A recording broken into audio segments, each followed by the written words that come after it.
So don't be alarmed with a window that pops up. Just feel free to answer the poll, but we'll be kicking off very shortly.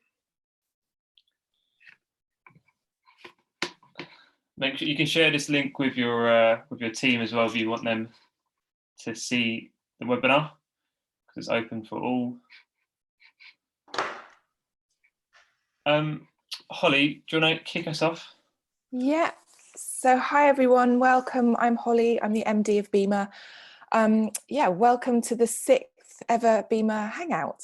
This is something that we created just over 2 weeks ago to bring experts around a specific topic to basically help you get through this current crisis.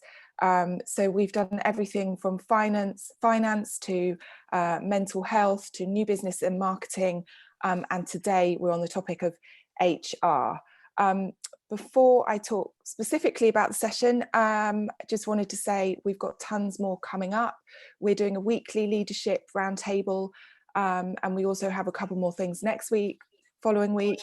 So do take a look at our events page on our site. Do sign up to Slack. If you're not signed up, email anthony@bima.co.uk just to check out what else is coming up. We're hoping that we can provide the clarity amidst the noise of all this. So today we're looking at coronavirus, HR and you. We have a fantastic panel of many BIMA stalwarts and good friends, and it's being led by our host, Victoria Brown, who is HR consultant and founder of One HR. Before I hand over to Ant, who's just going to run through how the session will work, I just wanted to mention a few things because obviously HR can be a sticky topic. So our panelists are obviously unable to talk about their current situations in their agencies. So I'd ask everyone who's attending to respect that. Also, and everyone knows this is an absolutely constantly changing situation. There are lots of grey areas here. So do treat this as advice and guidance, but this is definitely not black and white stuff we're discussing. And finally, I know we've had a few questions around things like furloughing. We are actually running an amazing session on Monday afternoon. It's the second one we've done at 3 p.m. with our partners, Moore Kingston Smith, who are chartered accountants and business advisors. And they will tell you the law. They will translate what the government is saying, and they do a really marvelous job at it. So, this session is going to be great on advice and examples and experience. But if you want to know the letter of the law, then that's the session for you on Monday. So that's me. I'm going to hand over to Ant, who's just going to talk you through how the session's going to work. Thank you, Holly. And like you say, if anyone wants to join a Slack channel or got any questions about these webinars, it's anthony@bima.co.uk. I'll be super quick before I hand over to Victoria. The way this is going to work is that obviously our panelists are going to have a discussion all around HR, coronavirus and you, but the way you guys can get involved is through the Q&A button at the bottom of your screen. If you can't see it, it might be because you're on a browser, but what should happen is you'll be able to click the Q&A button at the bottom of the Zoom application. If you click that, you'll be able to ask your questions and it should pop up for all of our panelists, and they'll be able to answer your questions live in the discussion. Then if you can see the poll, make sure you answer the poll. It just gives our panelists an idea of where you're coming from. So yeah, that's pretty much it. I would like to now hand over to Victoria. Actually, one sec. There will be a live streaming of this going up on YouTube. So in the follow-up email, there'll be a live stream link where you can kind of share with the rest of your team, spread the word. And yeah, so without further ado, I'd like to hand over to Victoria. And Victoria, you want to kick us off? Go ahead. Okay. Well, welcome everybody, and thank you very much to BIMA for organising this event. This is unprecedented times for us all. I think for everybody making very tough decisions in HR, it is extremely difficult for us to obviously sort of navigate through what is a lot of sort of grey within the guidance, and also keep morale high within our team. So hopefully by the end of the session we'll answer some of the questions that come through, and you should feel a little bit more reassurance that we're all on the same page. Just to introduce myself, I am Victoria Brown. I am the Managing Director and founder of 1HR. We are an outsourced HR provider across the UK. And whilst we look after various sectors, we do specialise within the digital and tech area. So we've been incredibly busy right now supporting our clients. I also host the people community in Liverpool for BIMA. Enough about me, let me move on to the other fantastic panelists that we've got today. So Helen, could I ask you to introduce yourself, please? Yeah, so I'm Helen Watson. I'm the HR Director for Kin & Carter Connect. I've been in HR for over 25 years, some of that in manufacturing, but the last 19 years with Kin & Carter. I sit on the X board for the PLC, and I sit on the ops team board as well for the Connect group. I didn't know how much we were allowed to share about our background, but and what we've actually been doing, but we've been quite fortunate in that we have a new location strategy that we've been working on over the last few months to make our offices more efficient and focus on future growth. And as part of that, we've relocated our Liverpool office to a serviced office at the Albert Dock in Liverpool. So it's really timely, given what we're facing now with coronavirus. So our philosophy is more than just flex working. It's more about working where you want, how you want, and when you want. And we did a lot of work with our line managers, did a lot of consultation with the staff in that office, beta tested this flexible working program with that team, full consultation, lots of training and workshops to get everyone's buy-in. And so we do feel that we're quite lucky that we've been a little bit more prepared than some people would have been for this sudden, you've got to work at home. You know, we've already looked at what equipment people would need, what support, how we can manage their mental health, ensuring regular check-ins with teams. And we took our line managers on a journey so that they bought into this. They were consulted and they were part of the whole decision. So I think so far we've been a little bit more prepared than some businesses. So yeah, that's where we're up to at the moment. Oh, that's great. Thank you very much, Helen. Thank you. Sally, would you like to introduce yourself and similar to Helen, tell us a little bit about sort of what your journey's been like over the recent month? So I'm Sally Bolton. I'm Head of Talent at Tribal Worldwide London. I'm not HR. We have a full service HR department who are doing an amazing job at the moment, supporting everybody. But I have 21 years at Tribal, and for about the last 10 years, I've been focused purely on talent. I feel that we were actually really quite well prepared for this, being that we have a big tech division. We are accustomed to working remotely, and actually that part of it has been you know, really quite seamless. We were up and running really quickly. So I'm very proud that we were able to carry on relatively normally in the situation of what is the new normal. That's the question that we're all asking. So we are delivering very successfully to our clients. I have got a kind of talent and operational role in all of this as well, so I can support the ops team on a day-to-day as well. So I find that my role is flexing. I think that's what we need to be. We all need to be quite flexible at the moment in what we do and how we work together as a team. So yeah, it seems to be working really, really well. So very proud of the team. Obviously, the contact with everybody working from home is quite challenging. So trying to evaluate the challenge amongst working parents, for example. We've got a lot of people who work who have got family overseas. So I think that's presenting quite a few you know, challenges at the moment, but we are working on that constantly, and it's changing as well. So I don't think there's a one size fits all solution for anything right now.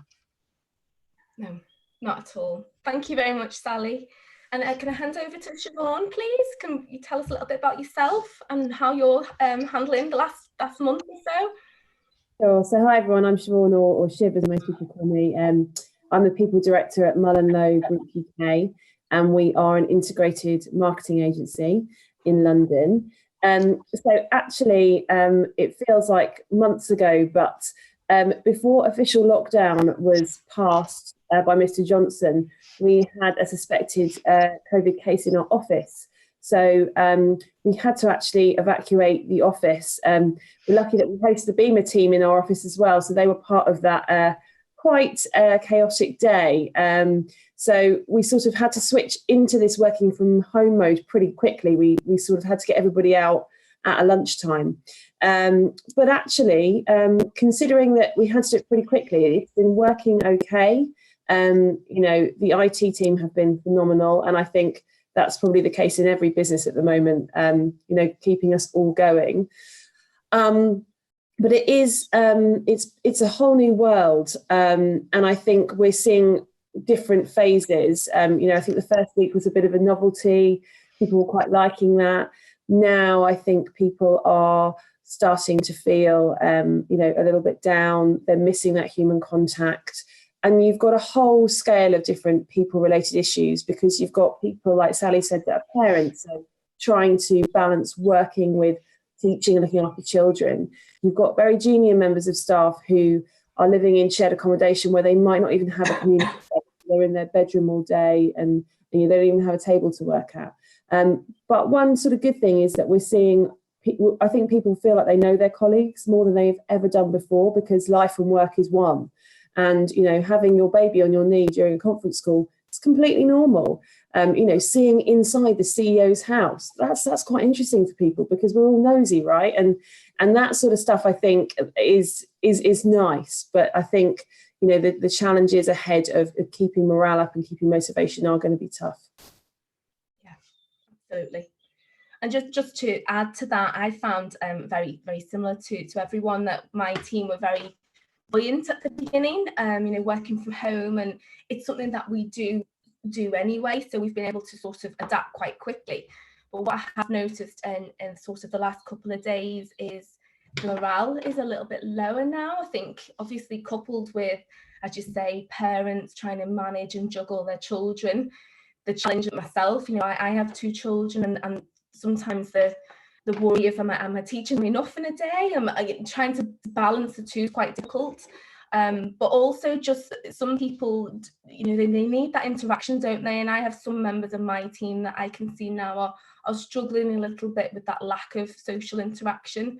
So we're ending the day with a wind down and a quiz, just to try and sort of boost the mood. Not to mention, for us, I think that the challenge that we've had is obviously we provide a service to many different you know, organisations, and some of which are really struggling. So that can be quite tough for my team as well, to obviously have to try and deliver some tough news to other people's employees. Okay, I think so if we want to move on now to... I think I was going to say that when those times get tough, I think one of the things that I've found really helpful is to just be really honest about that and share that a bit as well. Because I think what happens is that if you share it, you find that talking about it is helpful, because you realise that some of those emotions that you're going through are very similar to what your team are going through. And actually, I think that's given a sense of solidarity throughout the team. So I think that's been very important, the communication throughout. Yeah, no, I totally agree, Sally. So we did get a couple of questions in advance of this session. So I'm going to start to go through them. Feel free, everybody, to add to the Q&A here. And obviously we'll expand on these areas. So the first question that we got was holidays. So the question was, is it worth encouraging my team to take a break? So Helen, can I pass this over to you and see what your thoughts are on this? Yeah, I think that given that everyone has been suddenly forced into this situation, working from home, it's actually quite intense. I mean, we've all in our business, a lot of us have worked from home quite often, but to have to work from home and to do that every single day and to be stuck in your house at weekends is a completely different situation. We would encourage people to take holidays because I think you actually mentally need to have a break from the constant noise of Slack and email and text. Because at some point, I do think you're almost afraid to move away from your laptop because we are so accessible. Everybody knows you haven't gone to get a coffee and you're not in a meeting with other people. You are at your desk. You are so accessible. So I think we would absolutely encourage people to take holidays. I think everybody has to have some downtime in this really, really stressful time. Absolutely. Siobhan, any other thoughts? Yeah, I mean, I think also from a business perspective, what's really difficult about the situation is we just don't know how long it will go on for. So, you know, the optimist in me will hope that we're all back in the office in June, but that could be October, right? And what's going to be really hard for businesses to manage is people coming back into the office with, you know, 22, 25 days annual leave to try and take that in sort of 3 or 4 months, where once we're back into operating in a normal world, that time is going to be so key to get everybody engaged and, you know, working as productively as possible, that's going to be difficult to manage. Now, I know it's going to be tricky to convince people to take their holidays on the sofa, but, you know, as Helen said, really important for mental health, but also, you know, to make sure that we don't come back with a backlog of holidays. I know that there has been some government legislation published around getting people to carry over holiday. But, you know, my understanding on that is that that's very much for key workers. So people in the NHS or supermarket workers or, you know, those people that we're really relying on to keep the country going at the moment. And, you know, for my business, that's not necessarily someone that would be people that would fit into that category at the moment. Yeah, it'll be interesting to see, won't it, what that legislation looks like, because potentially when it was announced, it did suggest that we would be able to roll over 4 weeks across 2 years. That would really help us all, because as you say, what we don't want is everybody trying to take all their leave within, say, a 6-month period, when actually we all need to hit the ground running at that point. One of the things that I found in my business has been, when we mentioned earlier on around childcare, and some of my team have actually found it really helpful to take some of their leave during that period, just so that they can give their children undivided attention, you know, so maybe split in their week, and that seems to work well for them. But I think to Sally's point earlier, it's about us being quite open and transparent and having those conversations. I think taking half days is a very good way of doing it as well, particularly for parents.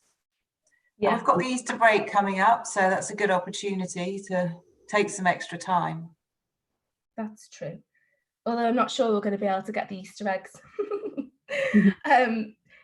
Sally, can I move on to you for the next question? So the next question that came through from the participants was around, it was particularly around furlough and people obviously that have been furloughed and not sort of able to work. But I think we can expand it to actually everybody that's working from home.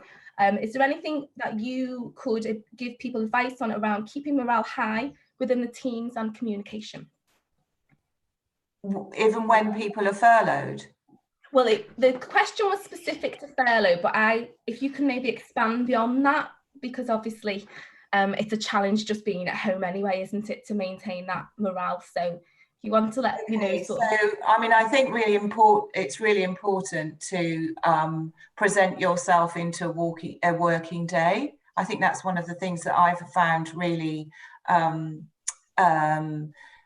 beneficial, to kind of like prepare myself as if I was going to work. I do my walk before work, so then I come into my office. So that's really important for me. It's really important as well. We found that Slack has been one of the best ways that we have utilised for our communication. So daily stand-ups, we do a coffee in the morning, a tea in the afternoon, we do a get-together, we share work some work things, and we share some sort of, you know, personal things as well. So it's good to have a chat. And that's also been useful for one-to-ones. So I recommend Slack as a really good channel. We have a pub quiz on a Friday. We've done full-on company meetings each week. I think that's really, really important to keep people together, keep people informed. But I think it's also really important not to overload people, because I think the first 2 weeks was really information overload. I found that actually that could potentially be quite triggering for people, because there was a surge of information about mental health, many different things. And actually what we need is this period of adjustment to what is the new norm. So things can carry on. We need to make things carry on as normal. We need to support our staff, but I also think it's about individual conversations with people, and also trying not to overload, because people are taking on a lot of stuff outside of their working life as well. And you know, where are we going to get loo roll if you've got 3 children? It becomes really important. And you're trying to stay focused on work when all of this other stuff is going outside. So you know, strike the balance, don't overload. Yeah, morale, keeping the community is really important, and Slack is brilliant. Great, thank you very much. Shiv? Yeah, I think it's also sort of saying to people that you're going to have days where you're not really motivated and not smashing out loads of work, right? That happened when we were in an office before. You know, I think we can all say some days we're not that productive, and that feels weirder when you're at home, and you feel more pressure, I think, to make sure that you're performing. And also, I think as this situation continues, and the obvious financial repercussions for companies, I think people are feeling extra pressure to make sure that they're turning up, showing they're committed, showing that they're working as hard as they can, because they're starting to naturally worry about their jobs. So, you know, I think keeping people at ease, and if you have a bad day, you have a bad day. But, you know, I think those points Sally raised around, you know, keeping that community culture alive. I mean, me and my team have a call every day at 4:00, which we don't talk about anything work related. It's just like idle chat, because that's what we miss from the office, you know, just talking about things. I mean, they're all obsessed with that Tiger King show on Netflix, so it's basically mostly about that at the moment. But, you know, sort of, you know, weirdly forced fun is becoming really important right now. So making sure that we're putting those things in, you know, people's silly Zoom backgrounds, all of those moments that you can sort of harness. And my team, since we started working from home, we started sending a daily email, which has now sort of become a bit of a thing that we can't stop, and it's actually quite a lot of work, but we really enjoy it. Where we send just an email to the company with different themes. So we've had one on people's pets at home, one on, you know, beauty hacks, so making your own face masks, one on small public cooking, you know, just trying to come up with different things. On a Friday, we always come up with sort of suggestions of ways that people can spend a weekend, things that parents can be doing with children, just trying to find those lighter, more fun moments. And, you know, people have started to say, well, we really look forward to that email because it's a break from everything else. And it's just something that's a bit more silly and fun. And I think we just need a lot more of that at the moment, right? Yeah, oh, absolutely, definitely. Thank you. Helen? Yeah, I think we do need to be careful about our communication, that we're not over communicating, but we think we need to be really honest in our communication. So what we have done is we've had regular live videos with our CEO and our MD, you know, sharing updates of what's happening to the business, what potentially could happen. And then following that, we would have, we've been having weekly live Q&A sessions. So they're video sessions, so everyone can ask questions as they go along. And we're giving instant answers, because we don't want people worrying, and we want to be as open and honest as we can about things that are happening and could happen as we go along. But I suppose we need to, on the other hand, we need to keep things as light as we can as well. And we've encouraged everything to remain, and we've done more actually of our rituals. So we have first Thursday each month where we share stories of some of the great things we've been doing. We nominate someone for an award. So last night, Joelle, one of our account directors, won the award because she's been holding the team together, and she's actually managed to start getting up really early and hosting meetings. So she's become an early bird. So she kind of got the award for that too. But yeah, it's just making sure we do keep all those fun things going. We've been doing live cooking sessions and recording them. So I can't cook, but Ria, our EX director, showed us how to make a dal. So if I can't do it, someone else in the family can. We've had people running live yoga sessions. We've done all the team quizzes, cocktail making, and Friday beer. So we've tried to really create a community and a team spirit. And I think Sally said earlier, I feel like we're getting to know people more than we did when we were all within the office, because there's like 250 employees, and to see everybody as regularly as we are now, we're really getting to know some funny personalities. So in that sense, it's been good. Yeah, no, absolutely. Thank you. Yeah, I found the same. I think in terms of arguably communication has been better than ever for my team. You know, we have this sort of daily meetups on team, which we would never normally do it as a business, and getting to know people that little bit better. We've also introduced, we always have had sort of a star recognition scheme, and we've done that now, moved it sort of to online, and encouraged our clients as well to recognize individuals within the business and issue those stars, and you know, we're doing sort of regular shout outs just to keep people motivated, really. But yes, you know, I think we'll come out of this at the other end, won't we, knowing people that little bit better. So there has to be, we have to look at the positives, don't we, in this situation. So moving on, we had a question prior to the event, and I've noticed it on the Q&A, and the question's around working from home. So for a lot of businesses, they maybe don't work at home normally. I know I work with quite a few clients that are sort of opposed to working from home. So a lot of people are asking the question now, will this set, I suppose, a precedent? Will this create a challenge for people if they want to sort of go back to not working from home? So I'm really interested to know what everybody's thoughts are on this. So Shiv, do you want to kick us off? Yeah, I mean, this is the biggest thing that's impacted modern work ever, and there will be huge, long-lasting changes from this. You know, I think that, you know, the working from home taboo is gone, right? You know, no one can ever say no to that anymore now. I mean, I never want to work from home again after this, but you know, I might change my mind. But I think, you know, I would hope that businesses are a lot more inclusive and a lot more kinder now because of this. So, you know, if somebody wants to work from home or work more flexibly, that we are trusting people more, because normally when you trust people, they don't tend to let you down. And I think this whole situation is showing us that. You know, there's been some pieces written about, well, actually people that maybe have some disabilities, so coming into the office is harder, who previously have found it hard to get jobs. Maybe the market's opened up for them a little bit more, which, you know, would be a great thing.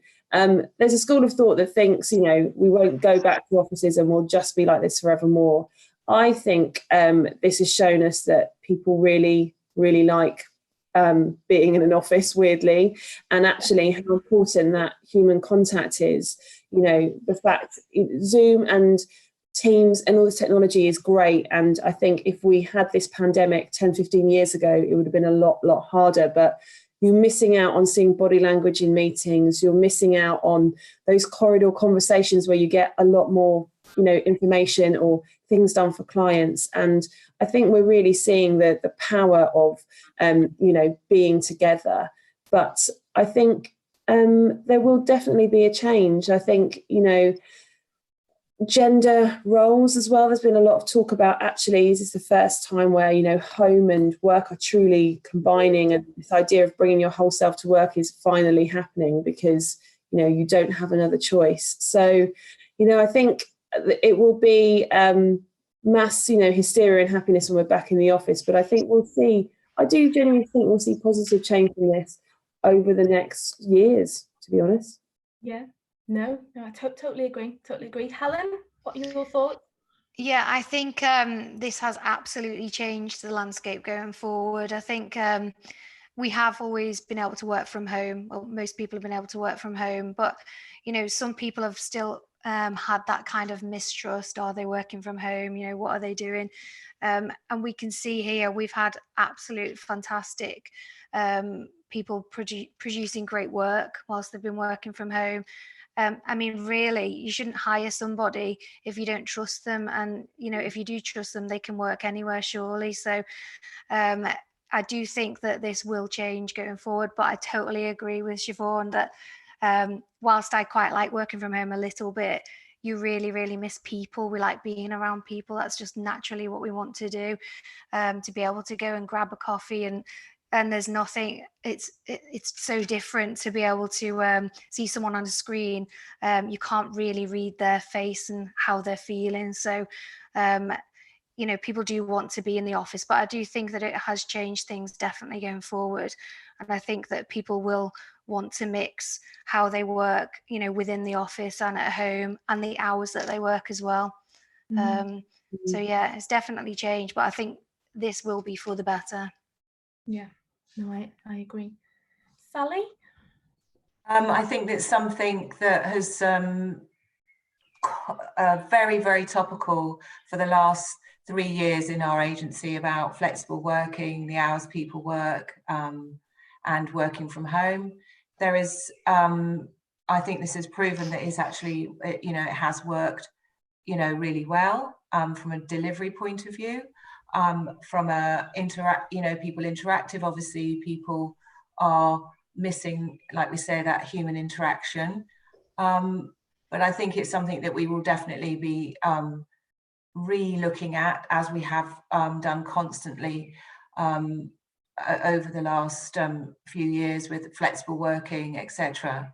So yeah, I mean, I personally, I'm not a fan, but it is what it is right now in the moment, and I'm sure that it is going to be part of our new normal life, because I think that we have no end date to this at the moment. So we just continue, and it's about using the right tools. And I think that we have, it's a good opportunity to figure out what works and what doesn't. Email has become pretty much obsolete at this point in time. So I think that we definitely need to think about how and the best ways and most effective tools to communicate during this time that we can utilize moving, forward. So I think that's really important. I don't think in our role you can replace sitting in a room with somebody and having a face-to-face conversation. So I think people have different roles that they do. For example, a developer, if they need to code, they need to focus. Often they're more productive working from home, but I think it depends on your role as well. And I think that's worth kind of looking at as well when the requests come in. Yeah, absolutely.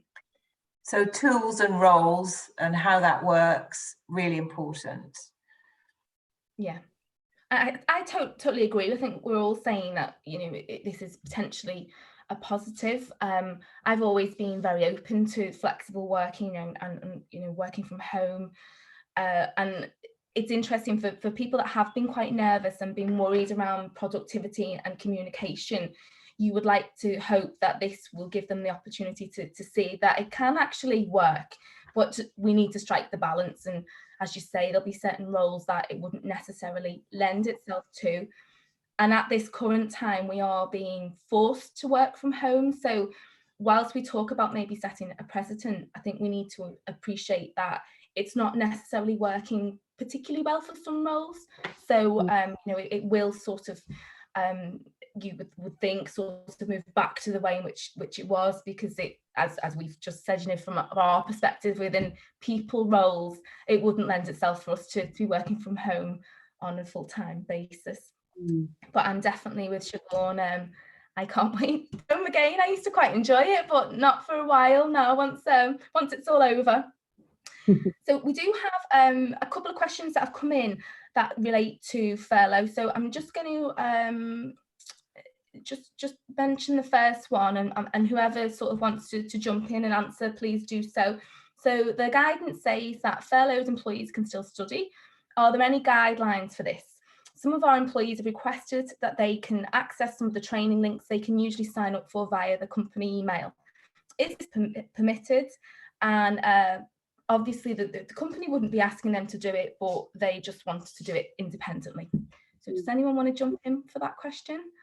Yeah, I think, yeah, the guidelines that I have read, and I think, you know, to your point at the start of all of this, Victoria, you know, everything is changing quite a lot, right?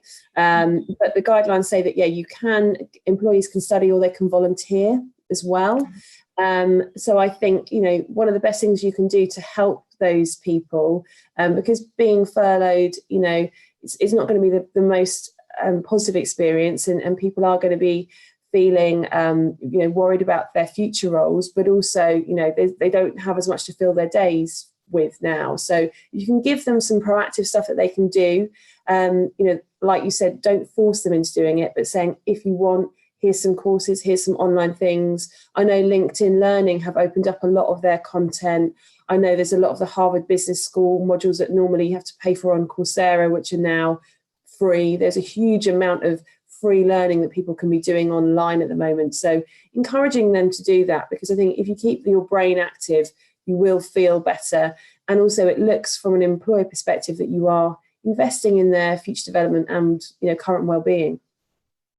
Definitely. We have in-house employment lawyers, so I've been working obviously very closely with them recently, and the advice that we have given our clients is exactly that, you know, that they, not only it's to help the employee remain sane during this period of time, but also what you don't want to do is isolate people when they're furloughed. So I think, you know, we've asked people to just still continue to communicate, to engage with people that are their employees that are furloughed, and absolutely, if you can encourage any training, but ultimately it has to be from a volunteer, you know, that they volunteer to do so. And if they don't want to, then that's fair enough. But if arguably people are furloughed for 3 months, then they will be parachuted back into the business, which would be quite tough and a challenge. So I think if we can sort of engage as much as possible, then as long as they're not seen to sort of make a profit for the business, or we instruct them in any way to do any work.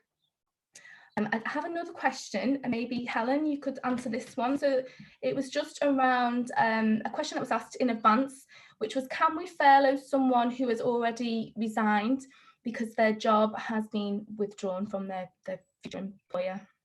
Yeah, so from what I understand, yes, we could furlough them, but this is my opinion, so we'd need to clarify that. But because they are currently still an employee, and if they were an employee after the 28th of February, and you want that employee to continue working for you, I can't see why you wouldn't be able to furlough them.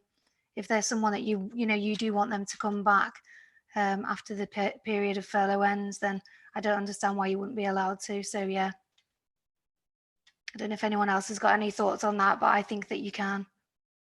Yeah. No, I'm in agreement. I think we'll know more next week, actually. Yeah. I think there's another session. I think it's evolving.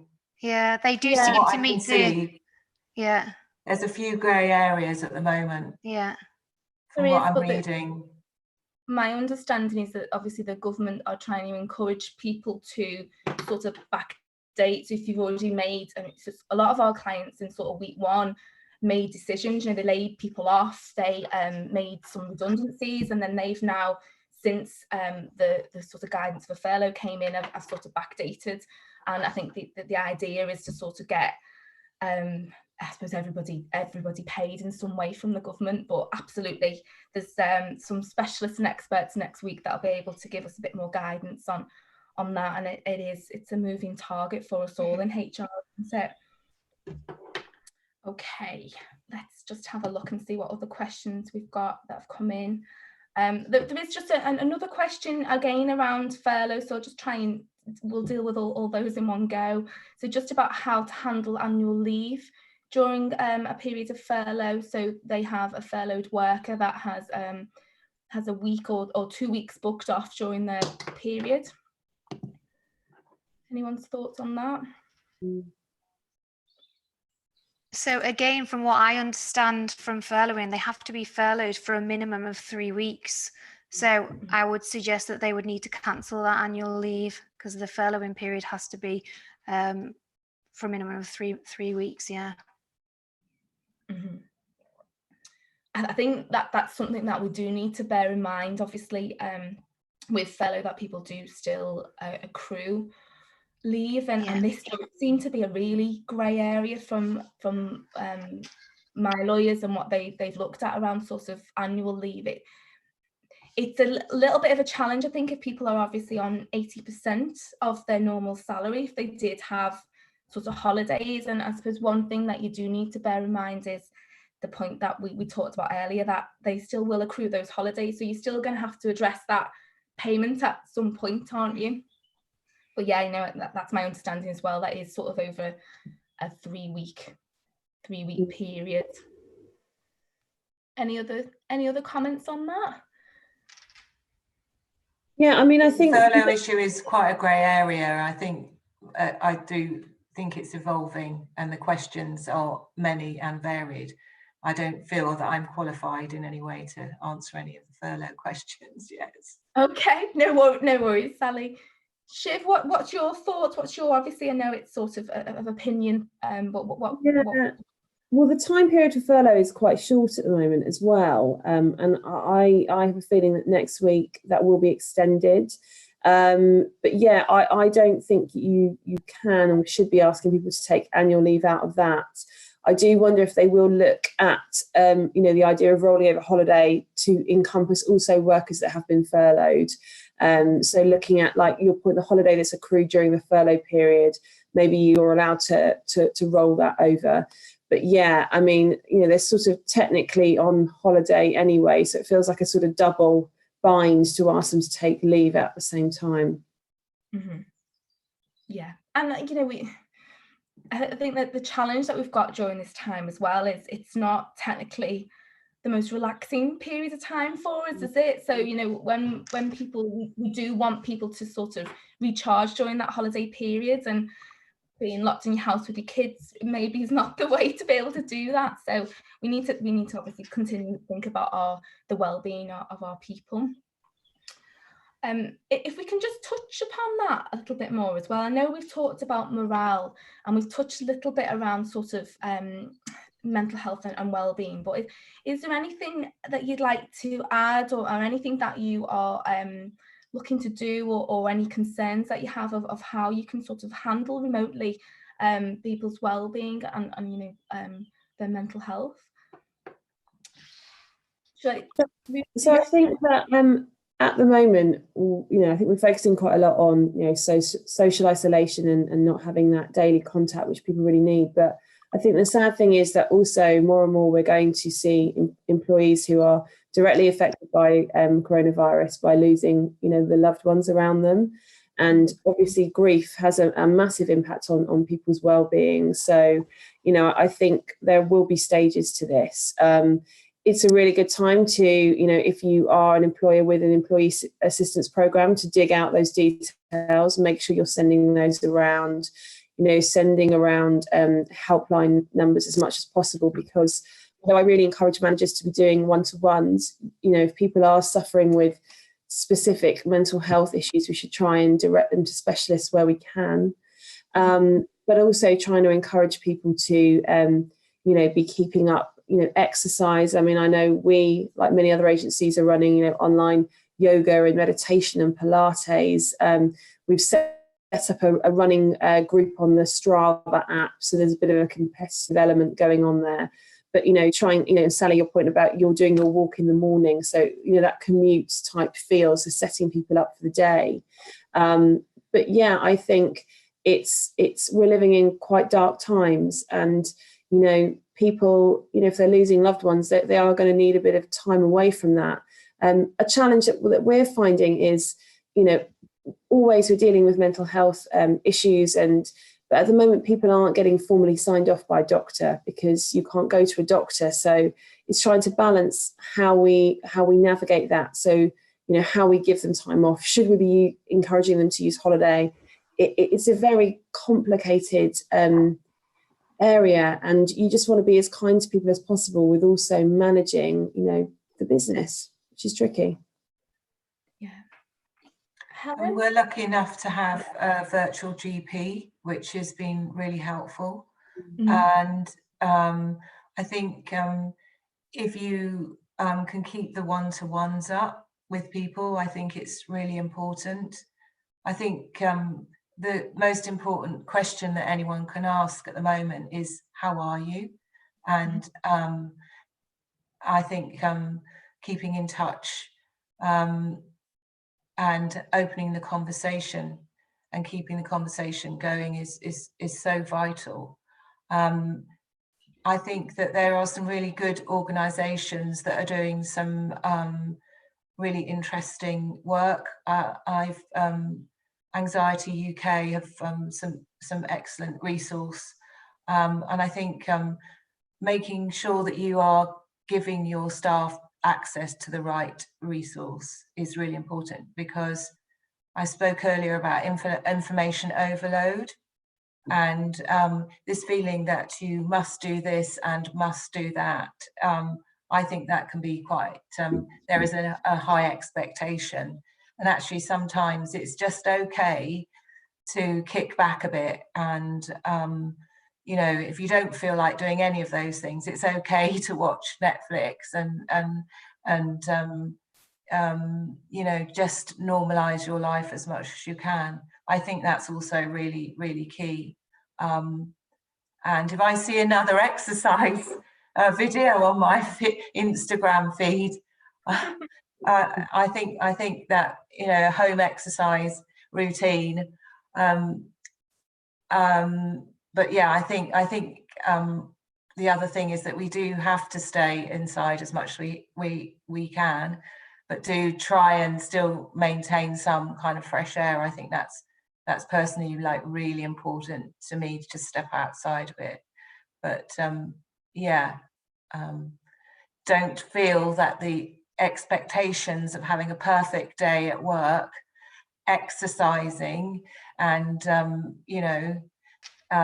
every single day, allow yourself to relax as well and fit into your, get into your own routine. I think it's really important. I think routine is very important, isn't it, Sally? And it's something that we as a business are trying to just remind people to do, because I think you can quite easily slip out of that routine. I know from an exercise perspective, it's funny, a friend of mine sent me a message yesterday saying she was in absolute agony from the amount of exercise. She's done more exercise now than she's ever done. So hopefully we'll come out of this all a lot fitter and have sort of new skill sets like baking that we talked about before. We had a speaker scheduled for our BIMA people community recently, who I don't know if you've heard of them, they created the Hub of Hope. So I will share that information later, but that is great in terms of that ability to still signpost people as well, and to all sorts of the various organisations across the country that may be able to help if anybody is really struggling with this time. Helen, is there anything that you'd like to add? I think one of the most important things is continue to build your relationships and continue to build trust. So we've encouraged every employee to check in with at least 2 people every single day, and that might just be a little smiley face or a thumbs up or a quick coffee chat, or it's just having that regular contact and everyone taking the responsibility to look out for 2 other people. So that has been happening, which has been really, really good. But obviously HR, we're aware of people that are struggling. We're encouraging line managers from those check-ins to let us know if people are struggling, if they're poorly, if they're alone and they're isolated, if there's somebody that we were already worried about as well. So we would get involved with them at that point. And we've also got access to employee assistance programs, so counselling and coaching.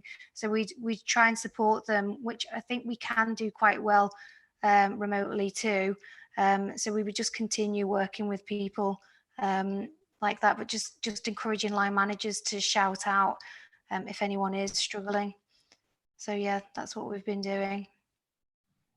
Thank I think you. we also have to be mindful of people if they're physically unwell at the moment as well. Yeah. I think it's the reporting of sickness is even more important to make sure that people are well, especially with this, what's going on outside. And my concern around that at the moment is depending on people's policies, there is a fear sometimes, I think, for people to report their sickness because they don't want to end up sort of on SSP rather than their sort of their salary. So that can be a challenge. But I think, Siobhan, you know, what you highlighted before is that real sort of what we've been faced with around mortality and you know, the concerns that people will lose potentially loved ones during this period of time or become significantly unwell themselves, and how we can support them as a business. Just conscious of time now, so just to draw us to a close before I hand back over to Holly. It'd be really interesting just to see what your thoughts are, I suppose predictions of what things will look like over the next coming weeks. I know nobody's missed it, Meg, and I know things are evolving at quite a fast pace, but we've all sort of mentioned, I suppose, as business owners or in sort of senior roles, what do we predict will be the sort of challenges over the next 2 to 4 weeks? So can I ask Siobhan first, please? Yeah, I think we're going to be moving into a much tougher few weeks. I think, you know, even, you know, turning on the news, that the death toll is increasing every day, and, you know, that's going to have lots of knock-on effects. But I also think we still don't know how long this will go on for, right? But the longer it does, the more financial impact that is going to happen to businesses. And they will obviously have to make some really tough decisions.